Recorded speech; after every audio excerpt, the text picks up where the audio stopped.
నమస్కారం. మైకు మామూలుగా అధ్యాపక వృత్తిలో దాదాపు 30 సంవత్సరాలుగా పనిచేస్తున్నాం. విద్యారంగ సమస్యల పైన దాదాపు 20 సంవత్సరాలుగా పనిచేస్తున్నాం కనుక మైకు పెద్దగా అవసరం లేనప్పటికీ పెద్దలు బండి నారాయణ స్వామి అన్న గారు, నాకు సోదర సమానులు గురుతుల్యులు ఆచార్య సదాశివ రెడ్డి గారు, వేదిక ముందున్నటువంటి ఇతర పెద్దలు మిత్రులు రామాంజనేయులు గారు, సాగం రమేష్ అన్న. రాయలసీమ కథ రాయలసీమ బడుగు జీవుల కథ, రాయలసీమ రైతన్నల కథ, రాయలసీమ వ్యధల కథ. రెండు విషయాలు వారు ప్రస్తావించారు. రాయలసీమ అస్తిత్వము, వివక్ష. ఇంతవరకు కూడా వచ్చినటువంటి కథలన్నీ కూడా, నేను సాహిత్యాన్ని గురించి ఎక్కువ స్పృశించదలుచుకోలేదు, ఎందుకంటే నేను సాహిత్యకారుని కూడా కాదు.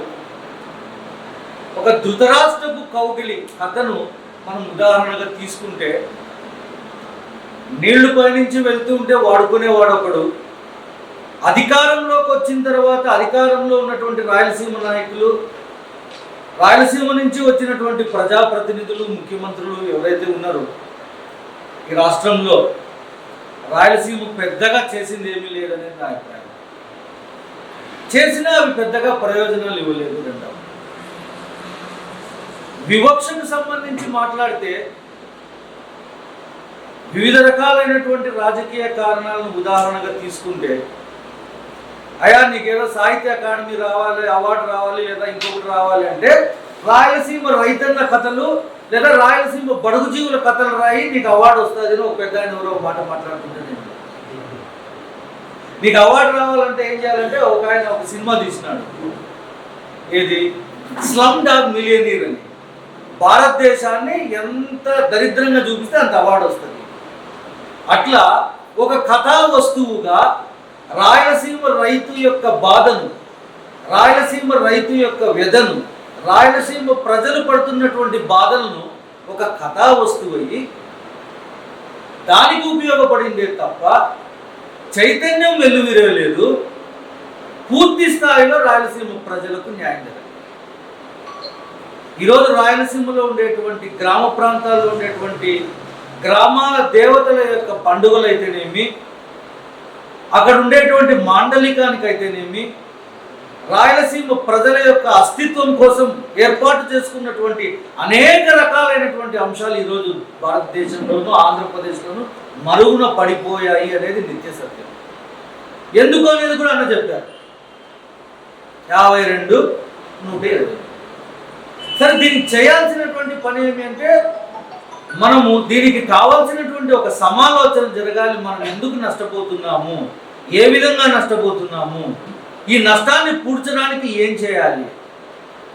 మామూలుగా మనకు సామెత ఉంది, అడగందే అమ్మాయిన భూ పెట్టదు. అడగాలి, అడగకుంటే లాక్కోవాలి, తప్పదు. ఎందుకంటే ఈ యొక్క అస్తిత్వం నిలబడాలి అంటే, ఈ వివక్ష లేకుండా ఉండాలి అంటే, ఈ రకమైనటువంటి ప్రయత్నాలు తప్పనిసరిగా రైతాంగం నుంచి, విద్యార్థుల నుంచి, ప్రజల నుంచి, పౌరుల నుంచి, ప్రజా సంఘాల నుంచి, నాయకుల నుంచి అందరూ కూడా కలిసికట్టుగా పనిచేస్తే రాయలసీమ అస్తిత్వం నిలబడుతుంది. వివక్షను మనము ఖచ్చితంగా నాశనం చేయగలిగిన వాళ్ళు. రచయితలు తమ యొక్క పాత్ర పోస్తున్నారు. అన్న చెప్పాడు, విభజన తర్వాత వచ్చినటువంటి కథలు ఎన్ని, తెలంగాణలో వచ్చినటువంటి కథలు ఎన్ని.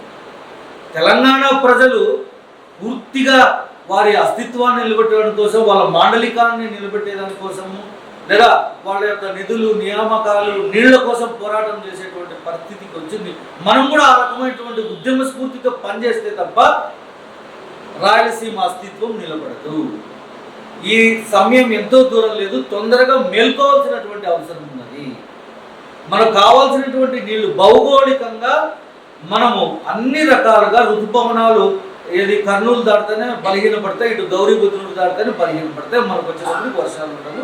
మనకి ఎవరికో రాయలసీమకు నీళ్లు ఇవ్వాల్సిందే. ఒకటి, పరిశ్రమలు లేవు. రెండు, ఏదో అరకొర విద్యాలయాలు ఉన్నాయి కానీ అక్కడ వసతులు లేవు. మూడు, ప్రజలకు కావాల్సినటువంటి, రైతాంగానికి కావాల్సినటువంటి అనేక రకాలైనటువంటి ఈ యొక్క కోల్డ్ స్టోరేజ్లు కానీ, లేదంటే కావాల్సినటువంటి నైపుణ్యాలు అందించడంలో కానీ అంతా కూడా రాయలసీమ ప్రతి రంగంలోనే ఎదుర్కొంటుంది. నేను ఈ మధ్య ఒక చోటికి వెళ్ళడం జరిగింది. ఒక కవి, నా మిత్రుడు ఒక ఆయన, మేము గోదావరి వాళ్ళం అండి ఒక కవి రాశారు.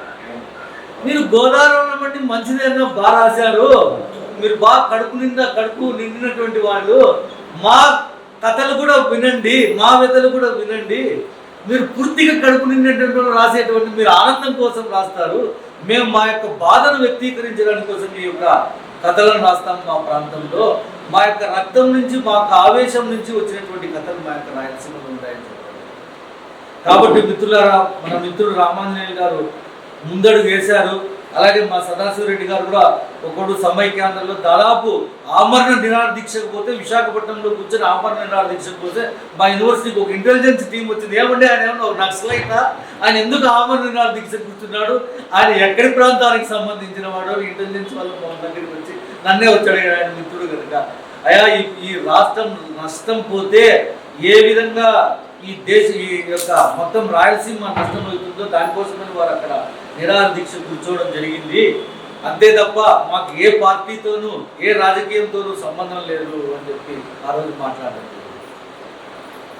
అలాగే విద్యార్థులను కూడా చైతన్యపరచడం జరిగింది. అరే నాయన, ఈ జోనల్ వ్యవస్థలో పూర్తిగా నాశనం అయ్యేటువంటి వాళ్ళు రాయలసీమకు సంబంధించినటువంటి విద్యార్థులు. ఎందుకంటే మన విద్యార్థులు కోచింగ్కు పోలేరు, లక్షలు పెట్టి డబ్బులు పెట్టి రాయలేరు, లేదా ఇంకొక పెట్టి చదవాల్సినటువంటి పరిస్థితి లేదు. వాళ్ళకైతే 2 లక్షలు 3 లక్షలు పెట్టి ఢిల్లీ కరోల్ బాబు పోతే అక్కడ కోచింగ్ సెంటర్లు ఉంటాయి, ఐఏఎస్ కోచింగ్ సెంటర్లు.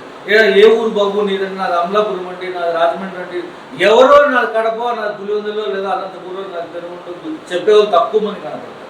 ఇంటర్వ్యూ బోర్డులో నేను దాదాపు 3-4 సార్లు ఐఏఎస్ ఇంటర్వ్యూ బోర్డులో కూర్చున్నాను, ఐఏఎస్ను సెలెక్ట్ చేశాను.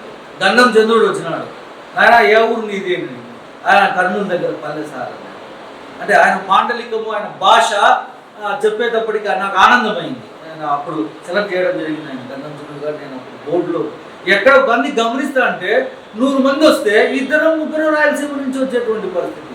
బీహార్ లాంటి వెనుకబడిన ప్రాంతంలోనే దాదాపు 30-40 మంది వస్తుంటారు. 100 మంది వస్తే 30 మంది బీహార్ నుంచి వస్తుంటారు. వాళ్ళకంటే మనం వెనుకబడినా.